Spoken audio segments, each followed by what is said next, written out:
This is Scott Carry Regal, on, and you're carry on. watching Steelworks.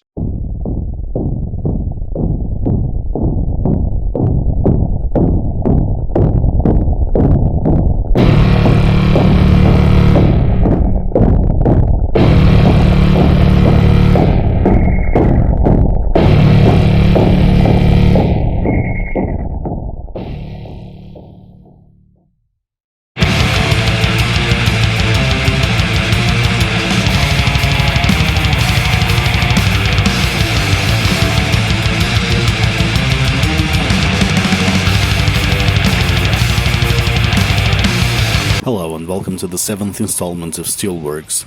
In this episode, we interview Scott Regal, frontman of legendary Tampa death metal band Brutality. The band is releasing its new opus Sempiternity via Emancipation Productions on May 27, featuring 2 new songs, 2 re-recorded songs, and also 4 live classic tracks. Check out what Scott had to say on the new recording, the band over the years, and what's next for Brutality. Enjoy the show, horns up, and stay heavy.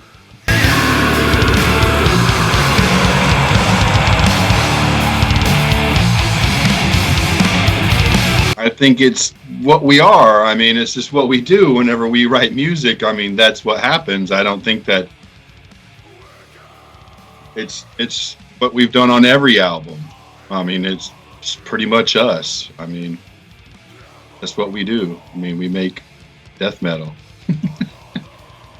We've been working on Orchestrated Devastation for probably 4 years. I mean, it's not like we just wrote that song. I mean, we've been working on it for a long time. Um, we had time to do what we usually do, is mess with songs and let Jay be part of it and do his thing. And I just think we had more time to make that both songs what we really wanted them. That's why we chose those 2 songs. We had a whole album written, but we didn't want to record all of them because they weren't all ready. So we didn't record a full album with all of the songs that we had. We just weren't happy with all the other songs. We're an organic band, so if we're not all able to be in the same room and practice, then we don't like it. We're not the kind of band that sends things over the internet and it piece it all together, and then we don't like doing that. We have a studio that we can go to that's Jarrett's, that has a tape machine, and we can sit back and we can just do what we want to do. And we didn't have time to do all of that because of COVID. I think that they're great songs. I mean, we've always liked to play music and write music that we like to listen to ourselves. So it's not like we write this stuff and we don't listen to it. I'm not listening to it all the time. It's just like, it's music that we like to hear. And we know that if we like to hear it, then chances are our fans will like to hear it.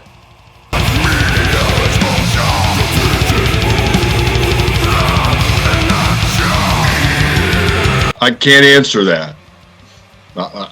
We don't know. I mean, we would like to, you know what I mean? It's like, but for all of us to get together and for all of us to do what we need to do, then, we're not against it, but at this point, we all have had things and going on in our lives that this isn't number one anymore. We love doing this, you know what I mean? And as we do it for our fans, like, that's why we did this album. We weren't going to do anything anymore. We stopped.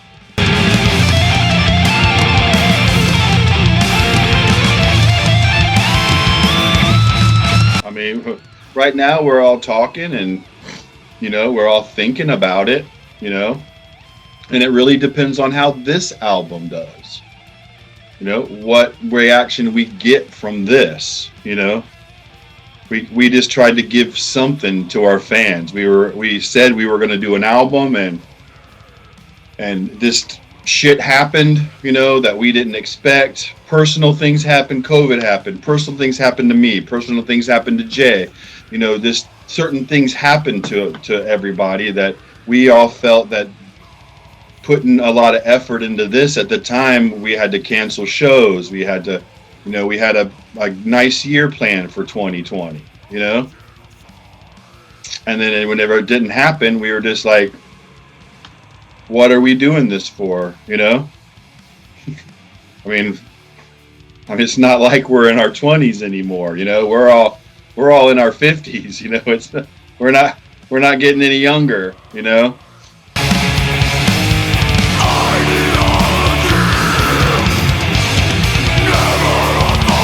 that's all we had.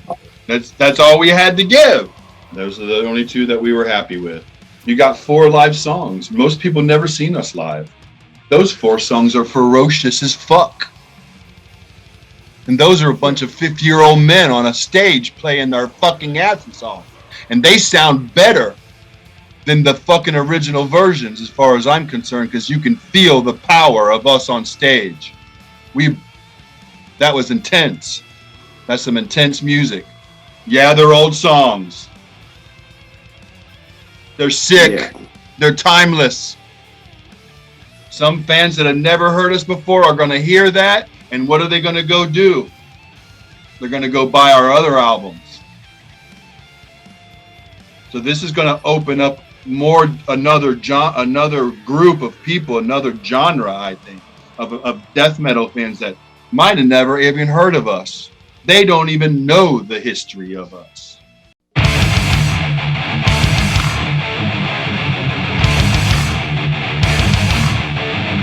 Nuclear Blast didn't do much for that. They were pushing other bands, you know. They had a whole nother lineup, you know. All of us older bands that were on there were just fading away, you know.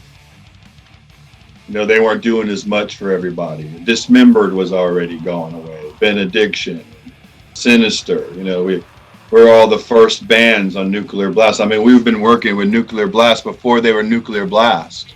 We just didn't get the push. You know, we got like no promotion on that album. They put a lot of money into the album. That's why that's our cleanest. That's a very polished album. You know what I mean? We had a lot of time in the studio.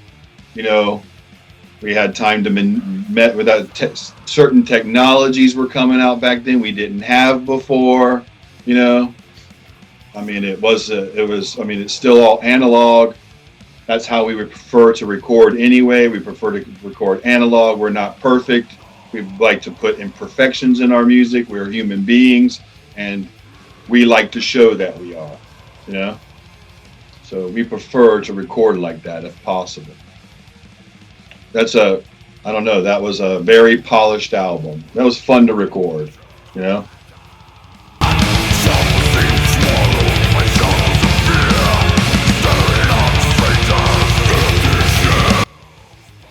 We got interest. I mean, the fans always ask us, you know, they're always going to ask us, but like, we've never been a agency or promoter kind of band. You know, we've never worked with agencies. We've never worked with promoters. We've never done that kind of stuff. Anything that we've played is because the festival wanted us to come play.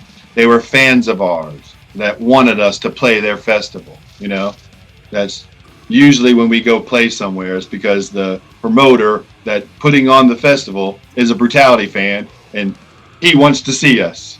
So we'll see, you know. I mean, we're limited to what we can do. I mean, our lifestyles and stuff like that, I don't see us going abroad, you know. I don't see that happening anytime, you know, soon or possibly at all with the way who we are and where we are in our lives right now. That kind of ship is kind of sailed. I'm not saying that it might not ever happen, but it doesn't. We don't know, you know. It's like depends on what country it's in. As far as the United States goes, there's places here we could play, you know, not even being a festival, you know, and I don't know where the festivals are going to go here anymore because they weren't able to have festivals here for years. And you know, the big festivals that are here, might be the last year you ever hear of these festivals, you know? Right. So I don't know, you know? This might be the last year of festivals that people are just trying to do what they said they were going to do once again. It's going to be a bunch of guys who said they were going to put festivals on and do stuff in the last couple of years and they haven't been able to, but they're going to do it one more time. We did it one more time. There's probably lots of people that are trying to just do things one more time. at this point, we've had nobody, ask us, to do anything.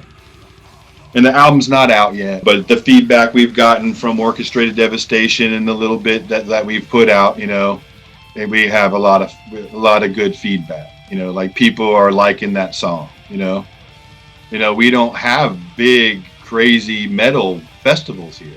And we have stuff that has like Slipknot and stuff, but to me, that's not a big metal festival. Have Slipknot and, Five Finger Death Punch. That's not a metal festival to me. You know what I mean? We have, Maryland Death Fest and, things like that, which, is huge this year, but you might not see that ever again. This might be the last year they do that.